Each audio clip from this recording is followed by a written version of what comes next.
Tes équations sont fausses, dit l'adolescent. Le scientifique extraterrestre rit jusqu'à ce qu'il réalise qu'il était sérieux. Jake Rogers ajusta sa veste grise, rétrofuturiste, faisant glisser ses doigts le long des inserts en cuir usé alors qu'il traînait derrière ses camarades extraterrestres. L'illustre Académie galactique des sciences sur Proxima 7 était tout ce qu'il avait rêvé et tout ce qu'il avait craint.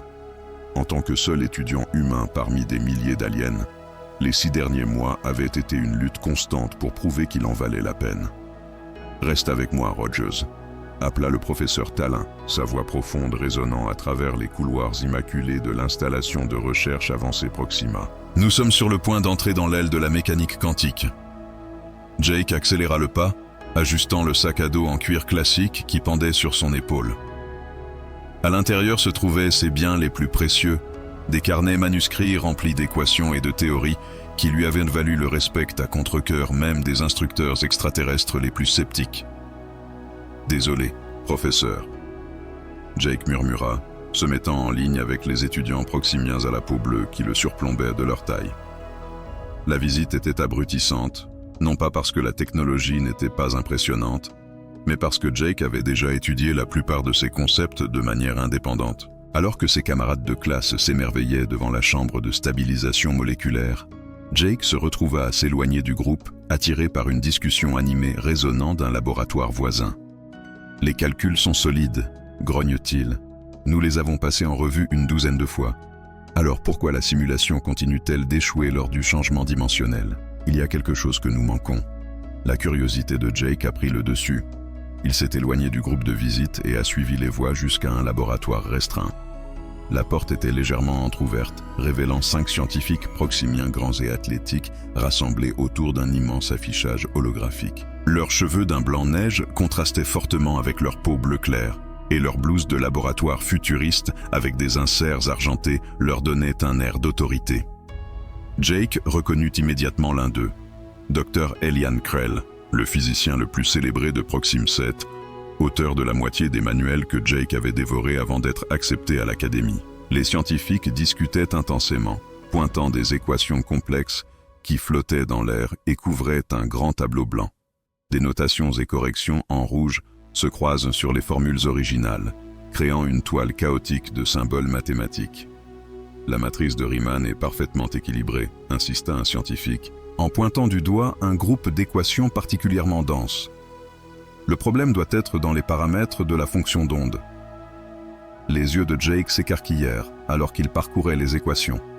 L'erreur lui sauta immédiatement aux yeux, si évidente qu'il ne pouvait pas croire que ses esprits brillants l'avaient manqué. Sans réfléchir, il entra dans la pièce. « Monsieur, votre équation est incorrecte. » Il dit, sa voix ferme malgré son cœur qui battait la chamade. La pièce tomba dans le silence. 5 paires d'yeux argentés perçants se tournèrent pour le fixer. Les lèvres fines du docteur Krell se courbèrent en un sourire ironique avant qu'il ne laisse échapper un grand rire condescendant. « Est-il vraiment en votre pouvoir, adolescent humain, de comprendre nos calculs les plus complexes ?» Les autres scientifiques se joignirent au rire, mais Jake ne fléchit pas. Il avait affronté pire à l'académie. Au lieu de cela, il se dirigea directement vers le tableau, prit un marqueur rouge et pointa avec confiance au 2e terme de la matrice de Riemann. Juste ici, dans le 2e terme de la matrice de Riemann, vous utilisez une métrique euclidienne dans un espace de courbure hyperbolique. C'est une erreur dimensionnelle, expliqua Jake, sa voix devenant plus forte à chaque mot.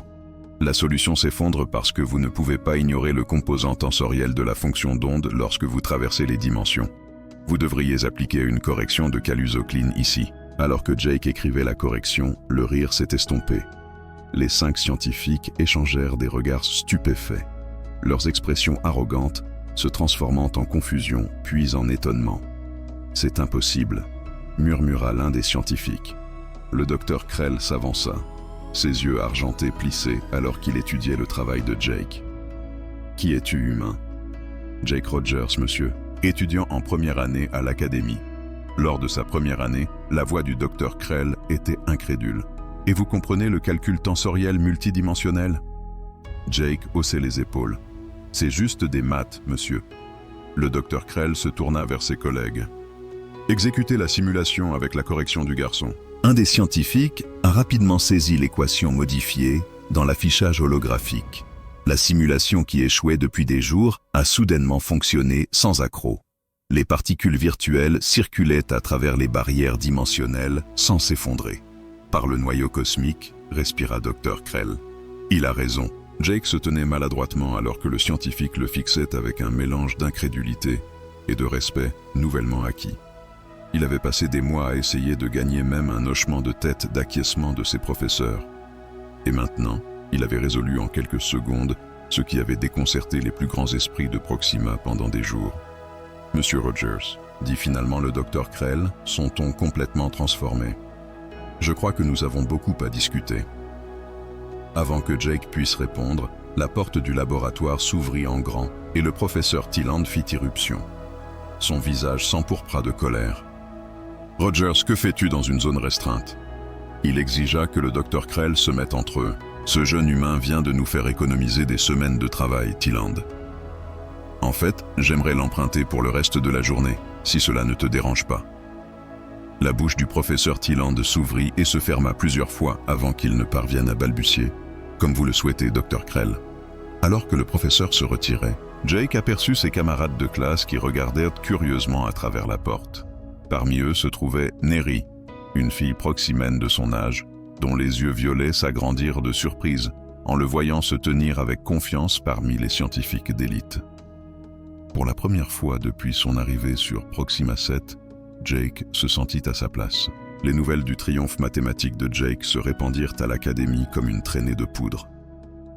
Le lendemain matin, des étudiants qu'il avait auparavant ignorés jetaient des coups d'œil furtifs alors qu'il traversait les couloirs. Certains avaient l'air impressionnés. D'autres, en particulier ceux de la délégation centaurienne, semblaient clairement mécontents qu'un humain surpasse leurs meilleurs esprits. Jake s'installa à son siège pour la physique théorique avancée, sortant son carnet usé. Il préférait les notes manuscrites aux tablettes holographiques utilisées par les étudiants Proxima. Quelque chose dans l'acte physique d'écrire l'aidait à traiter des concepts complexes. Cette place est-elle prise? Jake leva les yeux pour trouver Nari Naro debout à côté de lui. Ses yeux violaient l'étudiant avec un nouvel intérêt.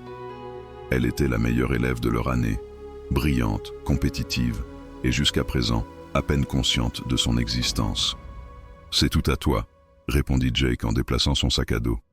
Nari prit gracieusement le siège, ses cheveux argentés tombant en cascade sur ses épaules. Contrairement aux autres étudiants proximiens qui gardaient leur distance avec l'humain primitif, elle s'est approchée. Elle a dit cela, sa voix mélodieuse portant une pointe de défi. Était-ce de la chance ou une véritable intelligence hier? Jake ne pouvait s'empêcher de sourire. « Je suppose que tu devras attendre et voir. J'ai l'intention de le faire. » Ses yeux se sont légèrement plissés. « Aucun humain n'a jamais été premier au classement de l'Académie. Je ne prévois pas d'être le premier proximien à perdre cet honneur. » Avant que Jake puisse répondre, le professeur Merrick entra et la classe se tut. Mais tout au long du cours, Jake était acutely aware de Nari à ses côtés, jetant parfois un coup d'œil à son carnet avec curiosité, lorsque Merrick posait une question particulièrement difficile sur la stabilité dimensionnelle. Les mains de Jake et de Nari se levèrent simultanément. Le professeur, visiblement amusé, hocha la tête en direction de Nari. Le facteur de stabilité serait exprimé comme une fonction non linéaire de la constante dimensionnelle. Elle répondit avec confiance. « Partiellement correct », répondit Merrick. « Monsieur Rogers, voudriez-vous développer ?» Jake sentit les yeux de Nari sur lui. Le facteur de stabilité n'est pas seulement non linéaire. Il est asymptotique près des frontières dimensionnelles, ce qui explique pourquoi les modèles traditionnels échouent à prédire les phénomènes interdimensionnels. L'expression du professeur Merrick s'illumina. Précisément, c'est exactement ce qui rend le voyage dimensionnel si difficile. Jake remarqua l'éclat de feu compétitif dans les yeux de Nari, accompagné de quelque chose d'autre. Respect peut-être. Après le cours, alors que Jake rassemblait ses affaires, Nari traînait. « Pas mal, Rogers », admit-elle. « Mais demain, nous allons aborder la mécanique temporelle. Donc, c'est ma spécialité. J'ai hâte », répondit Jake avec un sourire. Alors qu'ils sortaient ensemble, Jake remarqua un groupe d'étudiants centauriens qui les observaient avec une hostilité indéniable. Le plus grand d'entre eux, Drex, s'avança, heurtant délibérément l'épaule de Jake. « Fais attention où tu marches, humain », railla-t-il. Certains pourraient penser que tu deviens trop à l'aise ici, et certains pourraient penser que tu es menacé par une espèce que tu considères comme primitive, rétorqua Jake, restant ferme malgré la stature imposante de Drex au-dessus de lui. Les yeux ambres du centaurien brillent dangereusement. Le docteur Krell peut être impressionné par votre tour de magie, mais d'autres comprennent ce que les humains sont vraiment.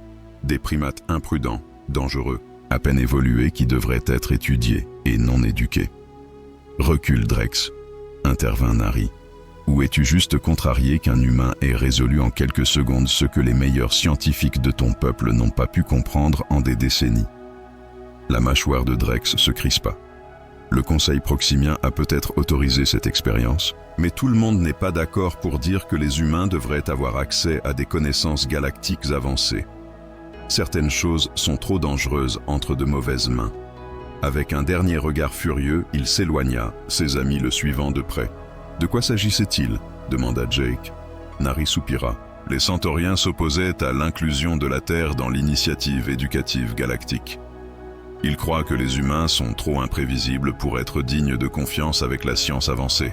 « Et qu'en penses-tu » demanda Jake, étudiant son visage. Un petit sourire jouait sur ses lèvres. « Je pense que tu es la chose la plus intéressante qui soit arrivée dans cette académie depuis des années. » Elle vérifia son appareil au poignet. « Je dois y aller, mais tu devrais savoir que le docteur Krell a demandé que tu rejoignes son équipe de recherche. C'est sans précédent pour une première année. » Les yeux de Jake s'écarquillèrent. « Comment le sais-tu ? Mon père siège au conseil de l'académie, dit-elle en haussant les épaules de manière désinvolte. Il est préoccupé par l'attention que vous recevez. Avant que Jake puisse répondre, son appareil de communication a émis un signal avec une notification officielle de l'académie. Il devait se rendre au laboratoire du Dr Krell après les cours. On dirait que tu montes dans la galaxie, Rogers. Nari a dit quelque chose d'illisible dans son expression. Fais juste attention à tes arrières. Tout le monde ne célèbre pas ton succès. Alors qu'elle s'éloignait, Jake ne pouvait s'empêcher de remarquer la grâce et la confiance dans ses mouvements, la subtile fragrance qu'elle laissa derrière elle, quelque chose comme le jasmin de la terre, mais avec une tonalité alien. Ses pensées furent interrompues par une autre sonnerie. Celle-ci provenait d'un expéditeur anonyme. Le message était simple, mais glaçant. Les humains n'appartiennent pas parmi les étoiles. Rentrez chez vous tant que vous le pouvez encore. Jake ferma le message, sa mâchoire serrée par la détermination. Il n'était pas venu aussi loin pour être intimidé. Quels que soient les défis à venir, rivaux académiques, menaces extraterrestres ou équations impossibles, il les affronterait de front. Après tout, il était humain et les humains ne reculent jamais devant un défi. L'initiative académique conjointe proximienne centaurienne annonce fièrement la compétition des sciences galactiques de cette année. Annonce le doyen Vélin, son image holographique projetée à travers l'académie. Étant donné les développements récents, nous avons décidé de structurer le défi de cette année sous la forme d'une compétition en duo. Jake s'est redressé dans son siège. La compétition annuelle était légendaire. Les gagnants recevaient un placement automatique dans les postes de recherche les plus prestigieux à travers la galaxie. Chaque équipe sera composée de 2 étudiants issus de différentes espèces. Le doyen continua. Votre défi, développer une approche novatrice du paradoxe télaxien, le problème non résolu de la prédiction des transitions de phase multidimensionnelles. Des murmures ont parcouru l'auditorium. Le paradoxe télaxien avait déconcerté les mathématiciens galactiques pendant des siècles. Des équipes seront assignées en fonction de profils académiques complémentaires, a terminé le doyen Vaelin. Les missions seront transmises à vos appareils personnels dans un instant. L'appareil de Jake a sonné presque immédiatement. Il a jeté un coup d'œil et a ressenti une montée à la fois d'excitation et d'appréhension. Équipe 7. Jake Rogers, humain, et Nari Neros, proximien. À travers le couloir, Nari croisa son regard et leva un sourcil. Le fantôme d'un sourire jouait sur ses lèvres. Après le cours, elle l'intercepta dans le quartier. « On dirait que nous sommes coincés ensemble, Rogers. Ça pourrait être pire. » Jake répondit en haussant les épaules. « Au moins, mon partenaire sait ce qu'est une fonction hyperbolique. » Nari rit, le son ressemblant à des carillons. « Mes quartiers, 1900 heures. Nous devrions établir notre approche tôt. » Elle se pencha plus près, sa voix devenant plus basse. « À moins que tu n'aies peur que je te surpasse. » « Dans tes rêves, Neros, » rétorqua Jake, appréciant leur échange verbal plus qu'ils ne voulaient l'admettre. Lorsque Jake arriva dans les quartiers de Nari ce soir-là, il la trouva entourée de projections holographiques d'équations et de tentatives historiques de résoudre le paradoxe. « Tu es ponctuel ? Bien, » dit-elle en lui faisant signe d'entrer. « J'ai compilé toutes les approches précédentes du paradoxe thalaxien. Tous des échecs, évidemment. » Jake traversa les équations flottantes en les étudiant. Ils utilisent tous le même cadre fondamental, essayant de prédire les transitions de phase en modélisant chaque variable possible. « Bien sûr, » répondit Nari, « c'est la seule approche logique. » Jake secoua la tête. « Mais que se passe-t-il si ce n'est pas le cas ?» Il sortit son carnet et feuilleta une page de diagrammes dessinés à la main. « Sur Terre, nous avons ce concept appelé intuition. Parfois, nous comprenons des motifs sans calculer chaque variable. » Nari fronce les sourcils. « Ce n'est pas des mathématiques, c'est de la devinette. »« Pas de devinette, » corrigea Jake. « Reconnaissance de motifs. Les humains ont évolué en tant que chasseurs.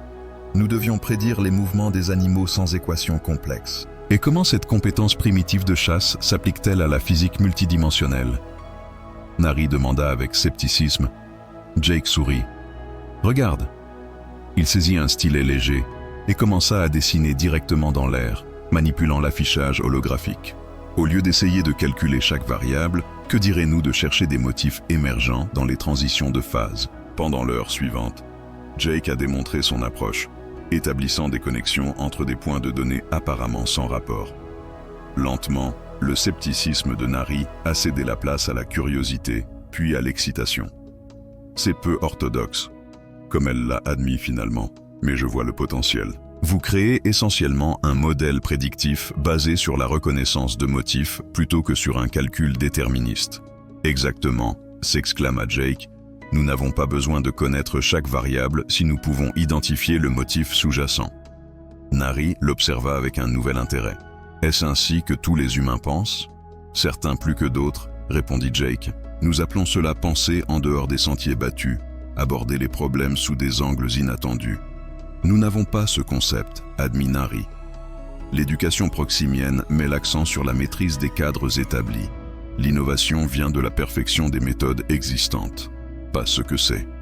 Des sauts intuitifs, suggéra Jake. Des sauts intuitifs, répéta-t-elle, testant la phrase. Fascinant. Alors qu'il travaillait tard dans la nuit, Jake devenait de plus en plus conscient de la proximité de Nari. Quand elle se pencha sur son épaule pour examiner ses calculs, ses cheveux argentés effleurèrent sa joue, portant ce parfum semblable à celui du jasmin. Leurs doigts se touchèrent parfois alors qu'ils manipulaient ensemble les modèles holographiques, envoyant une chaleur inattendue à travers la main de Jake. « Votre approche est chaotique », observa Nari. « Mais il y a une logique élégante à cela, comme une musique qui semble discordante jusqu'à ce que vous compreniez la composition. » Jake sourit. « C'est peut-être la chose la plus gentille que tu m'aies dite. Ne t'habitue pas à ça, » répondit-elle. Mais ses yeux violets dégageaient une chaleur qui contredisait ses mots.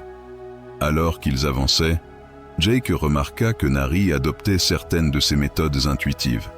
Bien qu'il ait bénéficié de son approche analytique rigoureuse, ils se complétaient parfaitement, se poussant et se défiant mutuellement vers de plus grandes idées. Vers minuit, ils ont réalisé une percée, un modèle préliminaire qui prédisait avec succès des transitions de phase simples. « Nous l'avons fait », s'exclama Jake, saisissant impulsivement les mains de Nari avec excitation. Pendant un moment, elle ne se retira pas. Leurs yeux se rencontrèrent, et quelque chose d'électrique passa entre eux. Puis, semblant troublée, elle retira ses mains. « C'est un début prometteur », dit-elle d'une voix légèrement tremblante. « Mais nous avons encore beaucoup de travail à faire. » Alors que Jake se préparait à partir, Nari l'arrêta à la porte. « Cette approche intuitive, elle n'est dans aucun de nos manuels. Ce n'est pas quelque chose que nous développerions jamais par nous-mêmes. » « Est-ce un problème ? demanda Jake. « Non, dit-elle pensivement. C'est un avantage. Les autres équipes suivront les méthodes conventionnelles. Elles ne s'y attendront pas. » Une lueur compétitive est entrée dans ses yeux. « Nous pourrions vraiment gagner ça, Rogers. Y avait-il jamais le moindre doute ?» Jake répondit avec un sourire confiant. En marchant vers ses quartiers, Jake ne pouvait s'empêcher de sentir que quelque chose de fondamental avait changé entre eux. Ce qui avait commencé comme une rivalité évoluait en quelque chose de plus complexe, un partenariat qui les poussait tous les deux à penser différemment. Et peut-être que quelque chose d'encore plus intrigant se développait sous la surface. 3 jours après leur percée, les progrès de Jake et Nari sur le paradoxe thalaxien avaient dépassé même leurs propres attentes.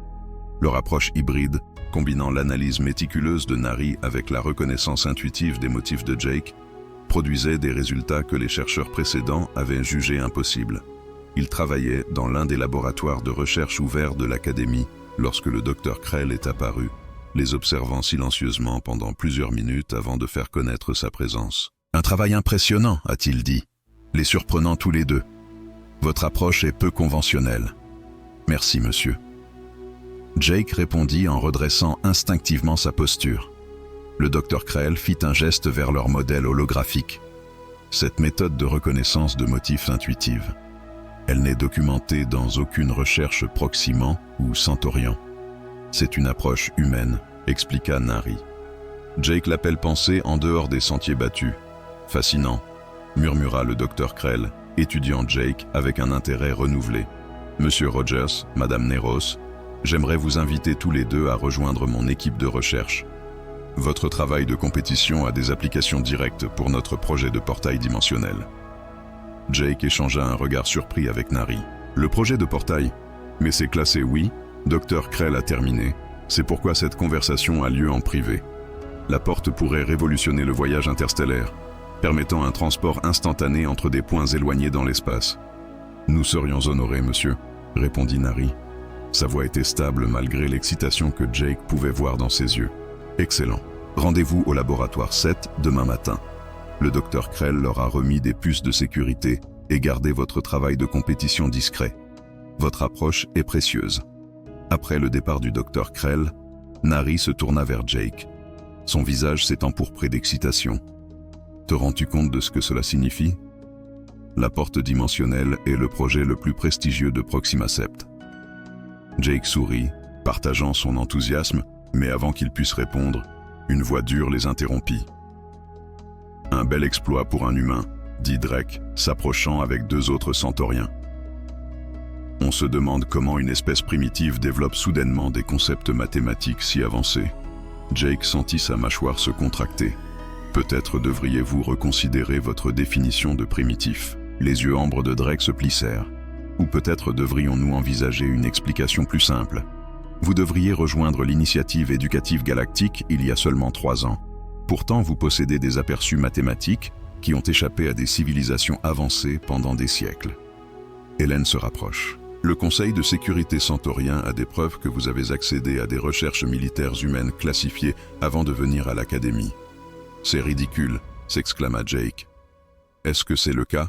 Drake a sorti une tablette de données. Votre solution présente des similitudes remarquables avec des recherches dimensionnelles classifiées menées par la Division scientifique de défense de la Terre. Jake le regarda avec incrédulité.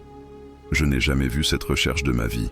Le comité d'éthique académique déterminera cela, répondit Drake avec un sourire froid. J'ai déjà déposé une plainte formelle. Profitez de votre bref moment de célébrité humaine. Ça ne va pas durer. Alors que Drake s'éloignait, Nari posa une main sur le bras de Jake. Il bluffe. Il doit le faire. Bien sûr qu'il le fait, dit Jake. L'afflicté de l'inquiétude s'est glissée dans son esprit. Mais pourquoi aller à ces extrêmes? Parce que tu les as menacés, dit Nari doucement. Pas seulement sur le plan académique. Ta présence ici, un humain excelling parmi des extraterrestres, remet en question toute leur vision du monde. Jake passa une main dans ses cheveux, frustré. Super. Donc maintenant, je dois me défendre contre des accusations de vol de recherche que je n'ai même jamais vues. Nous allons nous en sortir, assura Nari. En attendant, nous devrions probablement en parler à mon père. Ton père? Nari avait l'air mal à l'aise. Membre du conseil, Nero. Lui. Il a demandé des nouvelles de toi. Jake ressentit un frisson. Demandez quoi exactement? À propos de l'intuition humaine, elle admit, le Conseil s'inquiète de la rapidité avec laquelle les humains avancent. Certains membres croient que les schémas de pensée imprévisibles de votre espèce pourraient poser un risque pour la sécurité. Y compris votre père? Jake a demandé, étudiant son visage. Nari a hésité. Il est prudent, mais juste. Qui veut en savoir plus sur les accusations de Drex? En sortant du laboratoire, Jake remarqua que Nari était inhabituellement silencieuse. Il y a autre chose, n'est-ce pas? Elle soupira. Mon père t'a invité à dîner demain soir. Il veut te rencontrer. C'est inattendu. Il est protecteur, expliqua Nari. Et curieux, il n'a jamais rencontré d'humain auparavant. Et il a remarqué que nous passons beaucoup de temps ensemble. Jake ajouta avec perspicacité, un léger blush bleu colorait les joues de Nari. Peut-être qu'ils s'arrêtèrent au croisement où leurs chemins se sépareraient. Jake vers les quartiers humains, Nari vers l'aile résidentielle proximant. Jake, dit Nari, sa voix plus douce que d'habitude. Quoi que Drex planifie, quoi que mon père pense, je crois en toi, en nous, en ce que nous créons ensemble. La sincérité dans ses yeux violets faisait battre le cœur de Jake. Sur un coup de tête, il se pencha en avant et l'embrassa sur la joue. Un geste audacieux selon les normes proximanes où les démonstrations publiques d'affection étaient rares. Les yeux de Nari s'écarquillèrent, surprise, mais elle ne se recula pas. Au lieu de cela, elle toucha l'endroit où ses lèvres avaient été. Un sourire curieux jouait sur ses lèvres. « Est-ce une coutume humaine ?» demanda-t-elle. « Parfois, » répondit Jake avec un sourire. « Quand les mots ne suffisent pas, intéressant, » murmura-t-elle. « Votre espèce a des méthodes de communication efficaces. » Son ton taquin fit rire Jake, lui faisant oublier momentanément les complications qui l'attendaient. La plainte éthique, le projet classifié du Dr Krill, et le dîner avec un membre du conseil proximant qui pourrait le considérer comme une menace potentielle. Pour l'instant, il suffisait de voir Nari le regarder avec ce mélange de défi et de chaleur qui rendait chaque jour à l'académie digne de la lutte. Demain, alors, dit-il, projet de portail le matin, interrogatoire par ton père le soir. Ça devrait être amusant. Sois juste toi-même, conseilla Nari. Cela semble fonctionner jusqu'à présent. Alors que Jake la regardait s'éloigner, il ne pouvait s'empêcher de se demander si être lui-même suffirait pour naviguer dans le réseau de plus en plus complexe de la politique extraterrestre, des rivalités académiques et des sentiments inattendus qui l'entouraient. Une chose était certaine, la vie à l'académie était tout sauf ennuyeuse. La résidence de la famille Nero était située dans le prestigieux quartier des Heights de Proxima City, une merveille architecturale élégante en verre courbé et en pierre polie qui semblait flotter au-dessus des lumières de la ville. Avant de continuer, juste une demande. Abonne-toi à notre chaîne, ça nous aide beaucoup à continuer. Jake ajusta son uniforme académique formel, un ensemble gris charbon avec des bordures argentées qu'il n'avait jamais eu l'occasion de porter jusqu'à présent. Et il appuie sur le panneau d'entrée. La porte se dissout en particules de lumière, révélant Nari dans une élégante robe bleu-argent qui complétait ses yeux. Jake oublia momentanément comment parler. « Tu es bien habillé, Rogers ?» Elle dit avec un regard appréciatif, son habituel esprit compétitif, adouci par une chaleur sincère. « Tu es éblouissant », réussit à dire Jake en obtenant un sourire de policier. « Entrez, mon père vous attend dans la salle à manger. » Jake la suivit à travers une maison qui reflétait l'esthétique proxémienne. Le minimalisme devient sophistiqué avec des œuvres d'art holographiques subtiles qui changeaient en réponse à leurs mouvements. Le membre du conseil Nero se leva à leur entrée. Une version plus grande et plus imposante du scientifique proxylien que Jake avait rencontré, avec les mêmes cheveux d'un blanc neigeux mais une peau bleue plus profonde qui signifiait l'âge et le statut. « Jacob Rogers, dit-il, en tendant sa main à la manière humaine, « j'ai beaucoup entendu parler de vous. C'est un honneur de vous rencontrer. » « Monsieur, » Jake répondit en lui serrant fermement la main. « Veuillez vous asseoir, nous avons beaucoup à discuter. » Le repas était servi par des automates domestiques silencieux, une cuisine exotique proximienne que Jake avait appris à apprécier durant son temps à l'académie. La conversation a commencé par des questions polies sur la Terre et la famille de Jake, mais il sentit que le membre du conseil construisait soigneusement quelque chose de plus significatif. « Votre intuition mathématique est remarquable, » dit finalement Nero. Le docteur Krell parle en termes élogieux de vos contributions. Merci, monsieur. L'académie a été une opportunité incroyable. Nero a hoché la tête.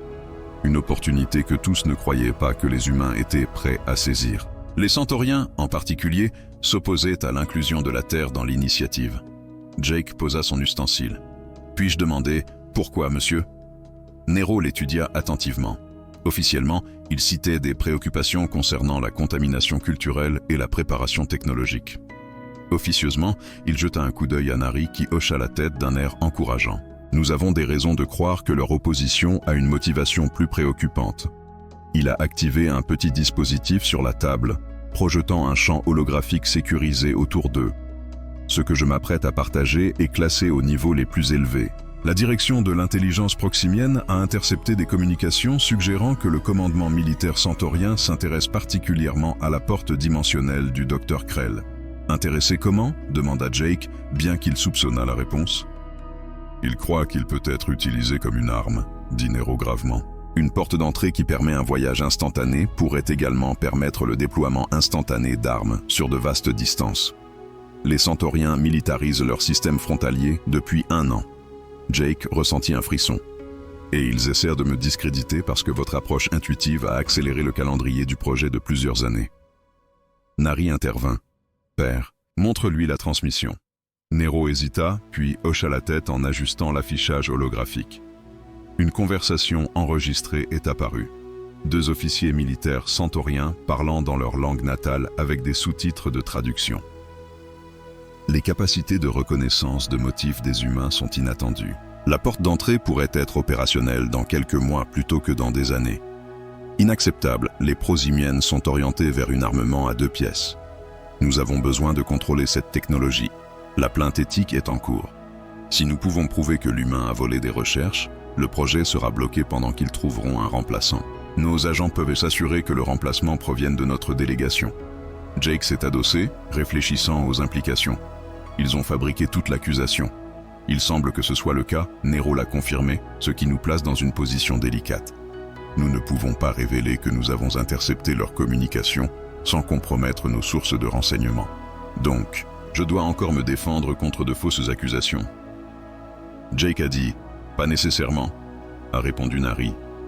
Ses yeux brillaient avec l'expression que Jake avait appris à reconnaître comme son expression de résolution de problèmes. Que se passerait-il si nous pouvions prouver que Drex est celui qui falsifie les données de recherche? Jake comprit immédiatement ce qu'elle voulait dire. C'était un piège. Précisément, dit-elle avec un sourire. Nous travaillons sur le projet de passerelle demain. Si nous pouvons le surprendre en accédant à nos données, cela discréditerait leur plainte et maintiendrait votre couverture d'intelligence. Jake a fini de regarder le membre du conseil Nero. Le proximien plus âgé étudia Jake avec un respect nouvellement trouvé. Vous deux communiquez avec une efficacité remarquable. Les joues de Nari rougissent légèrement. Nous avons travaillé en étroite collaboration sur la compétition. J'ai donc remarqué, répondit son père avec ce que Jake interpréta comme l'équivalent proximien d'un sourire complice. Très bien, je veillerai à ce que les systèmes de sécurité de l'Académie soient réceptifs à toute preuve que vous pourriez rassembler. À la fin du dîner, Néron s'est excusé pour prendre un appel urgent, laissant Jake et Nari seuls dans le dôme d'observation de la famille. Une bulle transparente offrant une vue à couper le souffle des lunes jumelles de Proxima, se levant au-dessus de la ligne d'horizon de la ville. « Ton père n'est pas ce que j'attendais », admit Jake. « Qu'est-ce que tu attendais » demanda Nari en se tenant près de lui. « Quelqu'un de plus désapprobateur envers les humains. » Elle a ri doucement. Il l'était, jusqu'à récemment. Elle se tourna pour lui faire face. « Tu es en train de changer les esprits, Jake. Pas seulement le sien. » La lumière de la lune projetait une lueur argentée sur ses traits, la rendant presque éthérée. Jake était soudainement très conscient de la proximité à laquelle il se tenait, y compris la vôtre, demanda-t-il doucement. Peut-être qu'elle l'admettait, bien que je ne sois toujours pas convaincu par toutes les coutumes humaines. Comme quoi, ses yeux violets avaient une lueur malicieuse. Cette méthode de communication que vous avez démontrée hier, je ne suis pas sûr d'avoir complètement saisi son sens.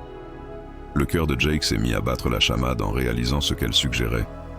Je pourrais démontrer à nouveau pour des raisons scientifiques. À des fins scientifiques, elle acquiesça solennellement, bien que ses yeux la trahissent. Cette fois, lorsque Jake s'approcha, elle le rencontra à mi-chemin. Leurs lèvres se touchèrent timidement au début, puis avec une confiance croissante. Ce n'était rien de comparable à embrasser une fille humaine. La peau de Nari était plus fraîche, avec une qualité électrique subtile qui envoyait des picotements agréables à travers tout son corps. Lorsqu'ils se séparèrent, Nari avait l'air légèrement étourdi. C'était très instructif. Jake ne put s'empêcher de rire. « Est-ce votre évaluation scientifique ? Des études supplémentaires peuvent être nécessaires. » Elle répondit avec un sourire qui fit accélérer son pouls. « Mais d'abord, nous devons nous occuper de Drex et de ses fausses accusations. » D'accord, dit Jake, revenant à contre-cœur à la réalité. Demain, nous tendons le piège. Alors qu'il retournait rejoindre son père, la main de Nari trouva celle de Jake. Leurs doigts s'entrelacèrent dans un geste qui transcendait les différences entre les espèces. Quels que soient les défis à venir, complots centauriens, auditions éthiques ou les complexités de la romance interespèce, Jake se sentait prêt à les affronter. Après tout, il avait déjà corrigé les équations des plus grands scientifiques de Proxima. À quel point la recette pouvait-elle être plus difficile? Le laboratoire 7 bourdonnait d'énergie alors que Jake et Nari arrivaient pour leur premier jour sur le projet de passerelle dimensionnelle. Le laboratoire était une merveille de la technologie extraterrestre. Une vaste chambre circulaire dominée par une plateforme en forme d'anneau au centre, entourée de postes de travail holographiques, où l'équipe du Dr Krell surveillait des flux de données complexes. « Bienvenue dans le futur du voyage interstellaire », annonça le Dr Krell en désignant fièrement l'anneau. L'initiative conjointe de Portail Centaurien Proxima, bien que je soupçonne que l'aspect conjoint pourrait bientôt être reconsidéré.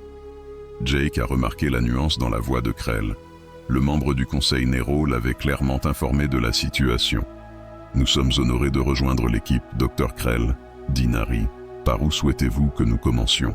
Votre approche intuitive du paradoxe thalaxien a des applications directes pour notre matrice de stabilité. » Krell expliqua, les conduisant à une station de travail. La porte crée un pli dimensionnel contrôlé, mais maintenir la stabilité pendant la phase de transition a été notre plus grand défi. Jake étudiait les équations qui défilaient sur l'écran. Vous utilisez une approximation linéaire pour les conditions aux limites. Procédure standard, a confirmé Krell.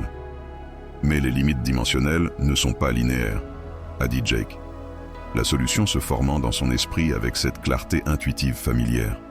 Il ressemble plus à des ondulations dans un étang. Chaque ondulation influence les autres de manière imprévisible. Les yeux du Dr Krell s'écarquillent. Montre-moi. Pendant la prochaine heure, Jake et Nari ont collaboré, traduisant les intuitions de Jake en langage mathématique pour l'équipe de Krell. Pendant ce temps, Nari activa discrètement leur piège, une section de code modifiée, conçue pour sembler précieuse aux saboteurs potentiels, mais qui en réalité suivrait et enregistrerait tout accès non autorisé. « Maintenant, nous attendons », murmura-t-elle à Jake pendant une pause. « Si Drex mord au hameçon, nous l'aurons. » Ils n'ont pas eu à attendre longtemps. Peu après le repas de midi, lorsque la plupart de l'équipe était rassemblée dans la salle de conférence adjacente, en train de passer en revue les progrès, leur programme de surveillance les a alertés d'une intrusion. « Il est dedans », murmura Jake, regardant le flux de sécurité qui montrait Drex entrant dans le laboratoire et accédant à leur station de travail. Et le membre du conseil Nairos enregistre tout. Ils regardèrent alors que Drex téléchargeait leur calcul de matrice de stabilité, puis, plus alarmant, téléchargeait quelque chose en retour. « Que fait-il » murmura Nari. « Rien de bon » répondit Jake d'un ton grave. « Allons-y. » Ils se précipitèrent vers le laboratoire, arrivant juste au moment où Drex se préparait à partir. Ses yeux ambrés s'écarquillèrent de surprise, puis se plissèrent avec mépris. Travaillant tard, Rogers, ou devrais-je dire, volant plus de recherche. C'est riche venant de toi. Jake répondit en hochant la tête vers la station de travail à laquelle Drex venait d'accéder. Nous savons ce que tu fais. L'expression de Drex vacille. Tu ne sais rien, humain. Les centauriens veulent te militariser le portail, déclare Nari en s'avançant. Et nous avons la preuve que tu as manipulé nos données de recherche. Drex jette un regard entre eux, évaluant ses options. Puis il se précipite vers la sortie, mais se retrouve bloqué par des agents de sécurité de l'Académie, dirigés par Nairos, un membre du conseil. Drex de Centauri Prime, dit Nairos de manière formelle. Vous êtes détenu en attendant l'enquête sur un accès non autorisé aux données et un potentiel sabotage. Alors que les agents de sécurité escortaient un Drex furieux, Jake et Nari se précipitèrent pour examiner ce qu'il avait téléchargé dans leur système. C'est une sorte de virus, dit Nari. Ses doigts volaient sur les commandes holographiques, conçues pour s'activer lors du premier test à grande échelle de la porte. Jake étudiait le code malveillant. Il aurait corrompu les protocoles de sécurité lors de la transition dimensionnelle. La porte aurait subi un effondrement catastrophique, tuant tout le monde dans le laboratoire, ajouta Dr Krell d'un ton sombre, les rejoignant au poste de travail, et créant potentiellement une déchirure dimensionnelle instable, qui aurait pu menacer l'ensemble de la planète. Le membre du conseil Nairos aborda son expression grave. Les ambassadeurs centauriens prétendaient que Drex avait agi seul sans sanction officielle. « Pratique », murmura Jake. En effet, Nairos acquiesça. Néanmoins, nous avons évité un incident diplomatique. La plainte éthique contre vous a été retirée et la délégation centaurienne a été restreinte dans les domaines de recherche sensibles. Mais le virus est toujours dans notre système, a souligné Nari, et il est sophistiqué, conçu pour échapper au protocole de sécurité standard en imitant les fonctions normales du système. Jake étudia le code plus attentivement. Il s'est déjà intégré dans la programmation de base de la passerelle. Nous ne pouvons pas simplement le supprimer sans risquer l'ensemble du système. Peux-tu le neutraliser ? Demanda Dr. Krell. Jake échangea un regard avec Nari. Peut-être. Mais nous devrions d'abord comprendre exactement comment cela fonctionne, et cela pourrait prendre des jours. Nous n'avons pas de jours, dit le Dr. Krell. Le premier test à grande échelle est prévu pour demain matin. Le Conseil galactique des sciences envoie des représentants. Il est trop tard pour reporter. Alors nous travaillons toute la nuit, dit Jake avec détermination. Alors que le laboratoire se vidait et que la nuit tombait sur l'académie, Jake et Nari restaient à leur poste de travail, traçant les voies du virus à travers les systèmes de passerelle. C'était élégant dans sa malveillance, conçu pour déclencher une cascade d'échecs qui semblerait accidentelle. C'est comme essayer de trouver un fil noir dans une pièce sombre, soupira Nari en se frottant les yeux fatigués. Jake s'étira le dos raide après des heures courbées sur le poste de travail. Il doit y avoir un motif. Tout a un motif. Il se leva et marcha vers l'anneau de passage, étudiant sa structure physique. Quelque chose dans le code du virus le dérangeait. Une familiarité qu'il ne pouvait pas vraiment situer. « Nari » appela-t-il soudainement. « Et si nous pensions à cela de la mauvaise manière ? Et si, au lieu d'essayer de supprimer le virus, nous le redirigions ?» Elle le rejoignit près de la porte. « Que veux-tu dire ? Le virus est conçu pour créer de l'instabilité dans le repli dimensionnel. » Jake expliqua, son esprit courant en avant. « Mais que se passerait-il si nous pouvions utiliser cette instabilité de manière contrôlée ? Dirigez-le vers un système secondaire qui pourrait absorber l'énergie en toute sécurité. » Les yeux de Nari s'illuminèrent de compréhension. Un amortisseur dimensionnel, cela pourrait réellement fonctionner.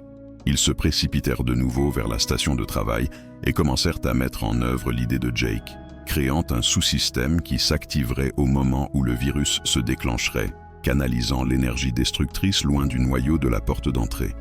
Alors que Dawn se déployait sur l'académie, ils finalisaient leur modification. Le test de la porte d'entrée allait se dérouler, mais avec leur protection invisible en place. « Penses-tu que ça va marcher ?» demanda Nari doucement, son épaule pressée contre celle de Jake alors qu'il regardait le personnel du matin commencer à arriver. « Ça doit le faire, » répondit Jake en prenant sa main. « Sinon beaucoup de gens vont mourir. » Elle lui serra la main, ses yeux violets reflétant à la fois la peur et la confiance. « Alors, je crois que ça le fera. Tu as eu raison à propos de tout le reste jusqu'à présent. » Alors que le laboratoire se remplissait de scientifiques et de dignitaires se préparant pour le test historique, Jake ne pouvait se défaire d'une inquiétude persistante. Leur solution était théorique, non testée, basée sur son intuition humaine plutôt que sur une science extraterrestre prouvée. S'il avait tort, les conséquences seraient catastrophiques. Le laboratoire bourdonnait d'anticipation alors que des dignitaires venus de toute la galaxie se rassemblaient pour le test inaugural de la porte d'entrée. Des représentants de 12 espèces remplissaient le pont d'observation. Leur conversation animée créait une symphonie de langues extraterrestres. Jake se tenait aux côtés de Nari à leur poste de travail, surveillant l'amortisseur dimensionnel qu'ils avaient créé pendant la nuit. Les niveaux d'énergie étaient normaux, rapporta Nari. Sa voix était stable, malgré sa fatigue évidente. Le repli dimensionnel s'initiera dans 3 minutes. Le Dr. Krell s'adressa aux responsables réunis. Aujourd'hui marque un moment historique dans la coopération galactique. La porte dimensionnelle révolutionnera le voyage interstellaire, permettant un transport instantané entre des points éloignés dans l'espace. Jake remarqua plusieurs responsables centauriens observant depuis l'arrière de la plateforme d'observation. Leurs expressions étaient indéchiffrables. Malgré la détention de Drex, l'ambassadeur centaurien avait insisté pour assister au test. Une nécessité politique que le conseiller Nari avait acceptée à contre-cœur. Séquence d'activation de la passerelle en cours, annonça le chef ingénieur. Pli dimensionnel dans 60 secondes. Les yeux de Jake restaient fixés sur son moniteur, surveillant tout signe d'activation du virus. L'énorme anneau au centre du laboratoire a commencé à vibrer, émettant une douce lueur bleue alors qu'une énergie parcourait sa structure. 30 secondes avant le repli dimensionnel. La main de Nari a trouvé celle de Jake sous un poste de travail. Ses doigts frais s'entrelacent avec les siens. « Ça va marcher », murmura-t-elle. 20 secondes. Le bourdonnement de l'anneau s'intensifia.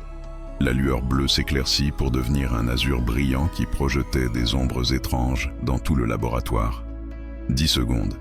9. 8. Jake retint son souffle. 3. 2. 1. Pli dimensionnel initié. Le centre de l'anneau scintilla puis sembla se déchirer, révélant un vortex tourbillonnant de lumière et d'énergie. Une déchirure contrôlée dans le tissu de l'espace-temps. Un cri a éclaté depuis la plateforme d'observation. Pendant un instant, Jake a pensé que leur planète fonctionnait. Puis il l'a vu. Une cascade d'avertissements rouges clignotant sur son moniteur. Le virus est actif, dit-il avec urgence, mais il a muté. Notre amortisseur ne le contient pas complètement. Les doigts de Nari volaient sur les commandes holographiques. Le repli dimensionnel devient instable. Les niveaux d'énergie dépassent les paramètres prévus. Les acclamations de la plateforme d'observation se sont transformées en murmures d'inquiétude, alors que la lueur bleue de la porte commençait à pulser de manière erratique. Des éclairs d'énergie rouge colère crépitaient autour de sa circonférence. « Nous devons l'éteindre », Dr. Krell ordonna. « Nous ne pouvons pas », répondit Nari.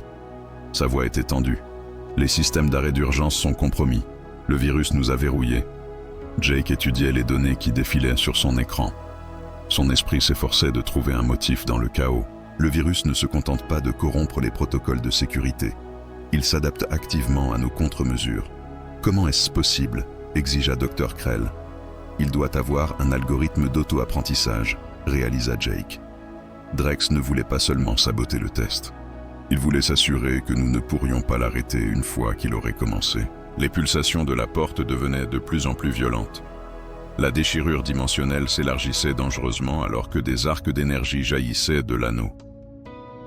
Si cette déchirure s'étend au-delà du champ de confinement, dit Nari, cela pourrait créer une cascade dimensionnelle incontrôlable. Toute l'académie pourrait être entraînée dans la déchirure. Les yeux de Jake se plissèrent alors qu'il repérait un schéma dans les adaptations du virus. Il réagit à nos contre-mesures numériques, mais l'instabilité fondamentale se trouve dans le repli physique et dimensionnel lui-même. « Que suggérez-vous » demanda Dr. Krell. « Je dois ajuster manuellement les modulateurs de résonance de la porte, dit Jake, en pointant vers la base de l'anneau où 3 structures cristallines contrôlent les propriétés physiques des plis dimensionnels. Si je peux les recalibrer pour créer un motif d'interférence harmonique, cela pourrait perturber le contrôle du virus suffisamment longtemps pour que nous puissions initier un arrêt d'urgence. »« C'est fou !» protesta le docteur Krell. « Ces modulateurs se trouvent à l'intérieur du périmètre du champ actif. Les énergies dimensionnelles déchiraient quiconque s'en approchait. »« Pas s'ils se déplacent assez rapidement, » rétorqua Jake. « Les fluctuations du champ suivent un schéma. Il y a une fenêtre de 3 secondes entre les impulsions. Avant que quiconque puisse l'arrêter, Jake a saisi un outil de calibration et a couru vers la porte d'entrée. Derrière lui, il a entendu le cri choqué de Nari et le gaz collectif de la plateforme d'observation.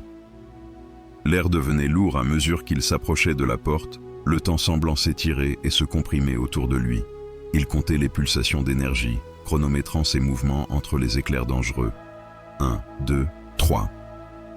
Jake se jeta en avant pendant le moment de calme momentané, glissant sous un arc d'énergie crépitante pour atteindre le premier modulateur.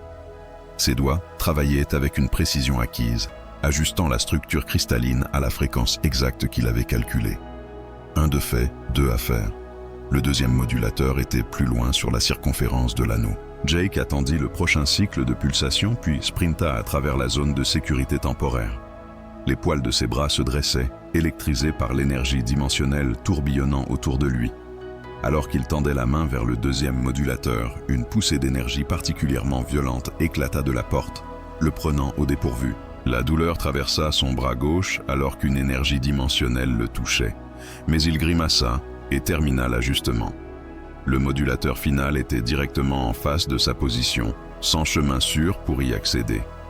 L'instabilité de la porte d'entrée augmentait de manière exponentielle. Il avait des secondes, pas des minutes, avant un échec catastrophique. Jake ferma brièvement les yeux, visualisant les motifs d'énergie, ressentant leur rythme d'une manière qu'il ne pouvait pas expliquer. Puis il se déplaça, se faufilant à travers le maelstrom d'énergie dimensionnelle, avec une grâce intuitive qui semblait anticiper chaque éclat dangereux avant qu'il n'apparaisse. Atteignant le modulateur final, Jake fit l'ajustement critique juste au moment où la plus grande poussée à ce jour jaillit de la porte. La force le projeta en arrière, le faisant glisser sur le sol du laboratoire, tandis que les pulsations violentes du portail se figeaient soudainement. L'énergie dimensionnelle était piégée dans le motif d'interférence harmonique qu'il avait créé. Maintenant, Jake cria, tenant son bras blessé, arrêt d'urgence. Les doigts de Nari volaient sur son console en contournant les verrouillages du virus pour initier la séquence d'arrêt. Les énergies de la porte commençaient à se retirer, la déchirure dimensionnelle se fermant lentement jusqu'à ce qu'il ne reste que l'anneau vide.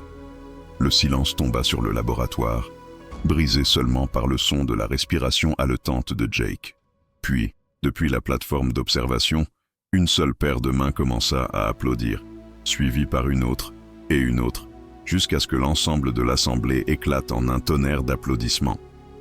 Nari se précipita aux côtés de Jake, l'aidant à se relever. C'était soit la chose la plus courageuse, soit la plus stupide que j'ai jamais vue, dit-elle, sa voix oscillant entre la colère et le soulagement. Probablement les deux, admit Jake avec un sourire douloureux. Le docteur Krell s'approcha, son expression un mélange de préoccupation.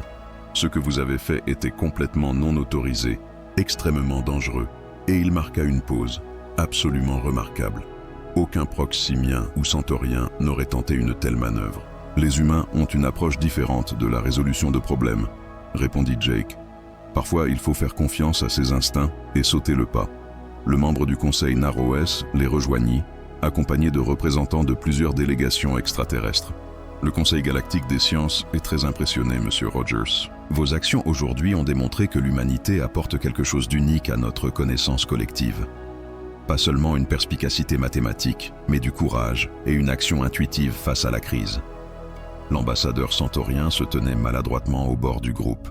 Sa confiance antérieure avait été remplacée par un évident malaise. La hégémonie centaurienne retire officiellement toutes objections à la participation de la Terre à l'initiative éducative galactique, annonça-t-il d'une voix raide. Nous avons peut-être mal jugé les contributions potentielles de l'humanité. 2 semaines plus tard, Jake se tenait sur la place centrale de l'académie, où une cérémonie formelle était en cours. Son bras était encore bandé, mais les brûlures dimensionnelles guérissaient bien. À ses côtés, Nari était resplendissante dans une tenue formelle de prox simien, ses yeux violets brillants de fierté. Pour ses contributions exceptionnelles à la science galactique et son courage sans précédent face au danger, Dean Veylan annonça « L'Académie décerne à Jacob Rogers de la Terre une médaille de réalisation galactique. » Le premier humain à recevoir cet honneur. Alors que Jake acceptait la médaille, il aperçut le Dr Krell dans le public, hochant la tête avec approbation. Les scientifiques, qui avaient autrefois ri de l'idée qu'un adolescent humain puisse comprendre des calculs complexes, menèrent maintenant les applaudissements. Plus tard, alors que les célébrations se poursuivaient autour d'eux, Jake et Nari s'éclipsèrent vers le calme des jardins de l'Académie. La Terre envoie 50 nouveaux étudiants humains le semestre prochain. Jake dit en levant les yeux vers les constellations extraterrestres au-dessus. Apparemment, nous avons une approche cognitive unique qui complète les méthodologies traditionnelles des extraterrestres. Mon père dit que tu as transformé à toi seul la façon dont le Conseil perçoit l'humanité, répondit Nari en s'appuyant contre lui. Bien que je pense que ta correction d'équation était plus impressionnante que tes exploits de héros de portail. Jake a ri. Tu préfères juste les mathématiques à l'action. Peut-être qu'elle a admis en se tournant vers lui, bien que je développe une appréciation pour certaines approches humaines et d'autres sujets également. Son baiser n'était plus hésitant, mais confiant et chaleureux, comblant le fossé entre leurs mondes différents, avec la même élégance que les intuitions mathématiques de Jake. Lorsqu'ils se séparèrent enfin, Jake sourit. Tu sais, pour une espèce qui valorise la logique et la précision, tu deviens plutôt bon en improvisation à la manière humaine ? J'avais un excellent professeur, répondit Nari avec un sourire. Celui qui n'avait pas peur de dire aux plus grands esprits de Proxima que leur équation était fausse. Alors qu'il marchait main dans la main sous des cieux extraterrestres, Jake réfléchissait à combien il avait parcouru depuis qu'il était l'étranger arrivé à l'académie il y a 6 mois. Il avait corrigé une équation, résolu un paradoxe, sauvé un portail, et peut-être, juste peut-être, changé la façon dont une galaxie entière voyait l'humanité. Pas mal pour un adolescent de 15 ans de la Terre.